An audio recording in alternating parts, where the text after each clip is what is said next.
Hello everyone, स्वागत है आपका अपने यूट्यूब चैनल आरजे क्लासेस के अंदर।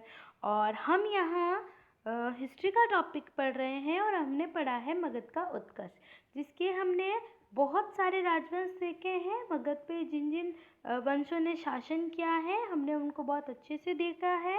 हमने अंग राजवंश को देखा, हमने हय्यक वंश को देखा और हमने शिशुनाग वंश को भी देखा। तो अगर आपने वो वीडियोस नहीं देखी है तो ऊपर आई बटन में वो आपको वीडियोस मिल जाएगी। आज हम देखेंगे नंदवंश। आप सभी बहुत अच्छे से इस वंश के बारे में जानते हैं। मगध पे बहुत ज़्यादा महत्वपूर्ण भी होता है, क्योंकि चंद्रगुप्त मौर्य घनानंद को मार के ही, यानी नंद वंश के घनानंद को मार के ही मौर्य काल की स्थापना करते हैं। तो चलिए अब हम पढ़ते हैं नंदवंश। देखिए, नंदवंश की बात करें तो सबसे पहले आते हैं संस्थापक। संस्थापक की बात करें तो महानंदिन है इसके संस्थापक। नंदवंश के संस्थापक है महानंदिन।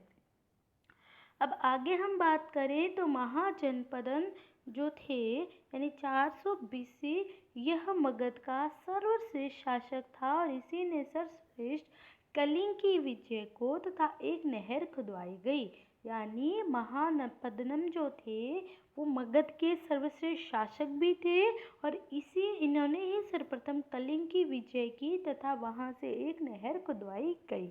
याद रखिएगा, ये नंदवंश के थे और इनका उल्लेख प्रथम शताब्दी ईसा पूर्व से खारवेल के हाथी गुफा अभिलेख में मिलती है। देखिए, इनका जो उल्लेख है जो हमें कहाँ मिलता है महाजनपदन का, ये मिलता है खारवेल की जो हाथी गुफा अभिलेख है, वहाँ से हमें इनके बारे में पता चलता है।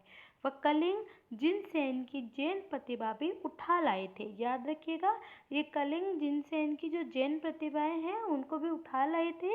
इसे पता चलता है कि महाजनपद जैन धर्म का अनुयायी था और पुराणों में इसे एक राट या एक छत्र शासक कहा जाता है। तो ये बहुत मोस्ट इम्पॉर्टेंट है आपके लिए, महाजनपदन के लिए, कि ये कहाँ के हैं, किस वंश से हैं, क्यों विख्यात हैं। यहाँ मैंने आपको बहुत क्लियरली ये समझाया है, लेकिन एक बार फिर हम वर्बली इसको कर लेते हैं।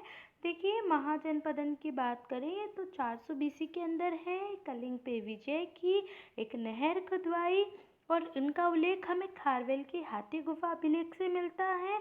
इन्होंने कलिंग जिनसेन की प्रतिभा भी उठा लाए थे। इससे हमें पता चलता है कि महाजनपदन जैन धर्म के अनुयायी थी और पुराणों में इन्हें एक राट या एक छत्र शासक कहा जाता है। और उसके बाद अगर हम बात करें तो प्रसिद्ध जो हमारे व्याकरणाचार्य आप सभी जानते हैं, पाणिनि जो संस्कृत के हैं और काव्यायन इनके काल में थे। तो पूछा जा सकता है आपको पुराणों से कनेक्ट करके कि व्याकरणाचार्य पाणिनि और कात्यायन किस वंश से संबंधित थे। तो ये घनानंद के वंश यानी कि नंदवंश के समय से संबंधित थे। अब देखिए, अगर हम इसकी मोस्ट इम्पॉर्टेंट बात करें राजा की, तो घनानंद ही इसके मोस्ट इम्पॉर्टेंट है।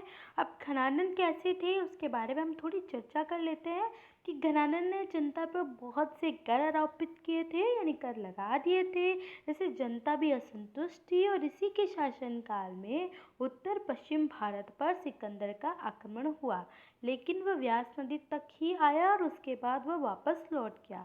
घनानंद के दरबार में तक्षशिला का आचार्य विष्णुगुप्त आए थे और राजा ने उनको अपमानित कर दिया। फलस्वरूप चंद्रगुप्त मौर्य की सहायता से घनानंद को गद्दी से हटाकर एक नवीन राजवंश मौर्य वंश की स्थापना की गई।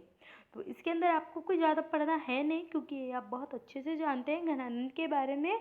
कि बस ये ध्यान रखिएगा कि किसके समय सिकंदर का आक्रमण हुआ था, तो घनानंद थे, यानी कि नंदवंश था, उसी समय भारत पर सिकंदर का आक्रमण हुआ। और हाँ ठीक है, वो व्यास नदी तक आए, वापस लौट गए। और ये जो इनको मारने वाले चंद्रगुप्त मौर्य थे आप जानते ही हैं, और उसके जस्ट बाद मौर्य वंश की स्थापना होती है।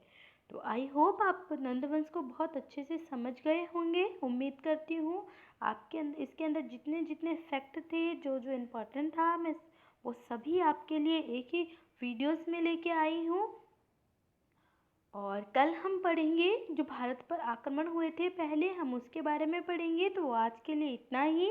अगर आप हमारे चैनल पे नए हैं तो प्लीज़ चैनल को सब्सक्राइब कीजिएगा, लाइक कीजिएगा, शेयर कीजिएगा। Thank you.